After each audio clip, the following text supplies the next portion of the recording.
So, guys, as the training camp has opened up, I figured out at this point the roster is pretty much set. 90-plus guys on this team already, position battles lined up, nothing left to really shake up.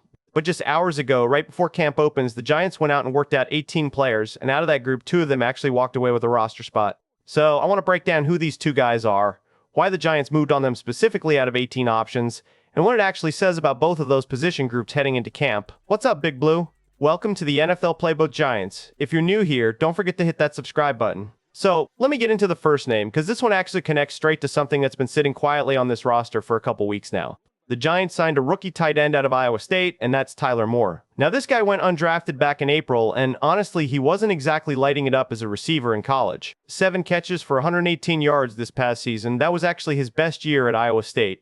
So, when you first hear the signing, you might think, okay, why is this the guy they're bringing in with camp literally about to start? But here's the thing, this move only makes sense once you look at what's happening with Thomas Fidone. He's the second-year tight end, and he just got placed on the PUP list. So, he's not walking into camp with everybody else this week. And when a guy like that goes down, even temporarily, you need bodies in that room, guys who can actually take reps, because camp doesn't wait around for anybody to get healthy. So, I don't think Tyler Moore is being brought in because they think he's the future at tight end. I think he's literally there to be a body, to fill a rep, to make sure that room isn't thin while Fidone is out. And look, he is a big, strong guy with some real athleticism, so it's not like he's just camp filler with nothing to offer. He's got some traits worth developing if he sticks around long enough to show them. And that brings me to how the tight end room actually looks right now. You've got Isaiah Likely, Theo Johnson, Chris Manhertz, Tyler Moore, and Tanner Connor rounding it out as the 5 active guys once camp opens. And then once Fidone gets healthy, they can pull him off PUP whenever they're ready. And then it's on the coaching staff to figure out if they want to carry 6 tight ends or trim it back down once the preseason games start wrapping up. So really, this whole signing, it's not this dramatic move, it's a practical one. It's about depth and making sure nobody's shorthanded the moment pads go on. Now, right alongside that tight end move, the Giants also went out and signed a defensive tackle, and that's Marlon Davidson. And look, this name might ring a bell for some of you because he was a second-round pick back in 2020 out of Auburn, drafted by the Falcons. He's played 25 career games in this league, but here's the catch. Only 4 of those have actually been starts. So, he's got experience, but it's mostly been in a rotational role. Last year, he was with the Texans, but he only played 1 game, and get this, only 9 total snaps in that game. So, it's not like he was a featured piece anywhere recently. But if you go back further, he did play a decent amount. 8 games his rookie year in Atlanta, then 11 games in 2021, also still in Atlanta, and 5 more games in 2023. That's when he moved over to Tennessee. So the tape is there, the reps are there. It's just been a few years since he's really been a consistent piece on a defensive line. And that's what makes this signing interesting to me because he's stepping into a defensive tackle room that is already stacked. I mean, genuinely stacked. You've got Darius Alexander, DJ Reader, Shelby Harris, Sam Roberts, who just went to PUP Roy Robertson Harris, who also just landed on PUP Lecky Fotu, Zach Pickens, Bobby Jamison, Travis, and now Davidson on top of that, plus the undrafted guys Anquan Barnes and Ben Barton. That is a lot of bodies fighting for a limited number of spots. And with a room that deep, I don't think anybody's job is just handed to them. This is straight up going to be best man wins the role, and honestly, that's exactly how it should work at a position like this. You want competition pushing everybody, not guys coasting because their spot feels safe. And honestly, with 2 guys already on PUP in that room, adding a veteran presence like Davidson makes total sense. Because you need experienced depth ready to step in if those PUP situations drag on longer than expected. Now here's what really got my attention about today, and it ties both of these signings together. These 2 guys didn't just show up out of nowhere, they were part of an 18-player workout that the Giants ran just hours before camp opens. 18 players, guys. That is not a small group. That tells me the front office wanted a real hard look at what's out there before locking the door on this roster. And out of that entire group, some names stood out to me way more than others, guys I genuinely think could have had a shot at making this roster if things had lined up differently. The one that stuck out the most to me was a rookie wide receiver out of TCU, and that's Eric McAlister. 6'3", 205 pounds, and this dude put up 72 catches last season in the Big 12, over 1,000 yards and 10 touchdowns. That is a legitimate receiver. And when I watch some of his tape, I'm not going to lie, there's a real explosive element to his game, the kind of thing where a guy that big is still slippery and dangerous with the ball in his hands. That's rare to find in a receiver his size. Big, strong, athletic, lanky, and still slippery after the catch, that combination just doesn't come around that often at that size. So why did a guy this productive go completely undrafted?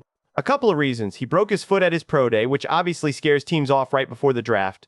But there was also some off-the-field stuff that came up during his time in college. He actually started out at Boise State before transferring over to TCU for his final season. And look, I'll be honest with you, it's tough to separate the player from the person in situations like this. As a football player, McAlister should be in this league, no doubt about it. But I don't know all the details of what happened off the field, and that's not something I can just brush past.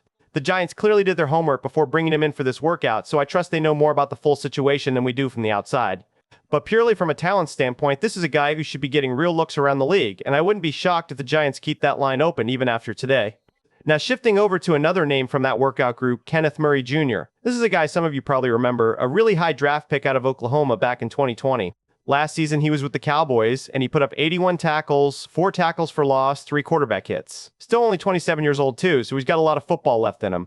And what stands out with him is the athleticism, sideline to sideline range at the linebacker spot. The instincts, the pursuit, none of that is really in question with this guy. It's just been about consistency, and if a staff feels like they can coach that consistency into him. You're looking at a player who brings legitimate juice to that linebacker room. There's actually some chatter out there that other teams around the league have interest in him too, so it's not a guarantee he ends up here. As of right now, he is not a Giant. But if this coaching staff feels like they can get the best version of him on the field, consistently adding a talent like that to the linebacker room is the kind of low risk, high reward move you make this late in the summer. And speaking of taking extra looks at positions, they also brought in a cornerback from that workout, Sam Webb, 6 foot even, 194 and 28 years old, out of Missouri Western. And honestly, this is one of those situations where you just work out corners because you can never really have too many bodies at that position heading into camp. I don't think this signing happens unless there's an injury somewhere down the line, especially with how much they clearly want to see Greg Newsome, Deonte Banks, and Colton Hood battle it out for that second cornerback spot. But keeping a name like that on the radar, ready to call if something happens, that's just smart roster management. They also brought in a quarterback at this workout, and that's Jake Haener, a 2023 fourth-round pick out of Fresno State. Now, I honestly can't say for certain if this is about adding real competition behind Brandon Allen, or if it's simply about having another arm out there to throw to guys like McAlister and the other receivers who were part of this workout. Either way, anytime your team brings in a quarterback for a look, it's worth paying attention to, even if nothing ends up coming from it. And beyond those guys, there was a long list of other players who came through this workout too. Names like Jake Curhan at tackle out of California, Zach Davidson at tight end, Daniel Ekuale at defensive tackle guys along the defensive line, Luke Felix, Tony Grimes, Malik Keith Kyle, and James Chandler Martin, Ahmad Moses, and Scotty Washington rounding out that 18-man group. So clearly this wasn't just a 2-position workout. This was the front office casting a wide net across multiple spots on the roster right before locking things in. And honestly, that tells me something important about where this roster stands. With 90-plus guys already on this roster and no open spots left after these 2 signings, I don't think this is the last move we see from this front office during camp. If somebody goes down with an injury at receiver or corner, positions where they clearly just took a fresh look at a bunch of options, they already know exactly who's available and what those guys can do.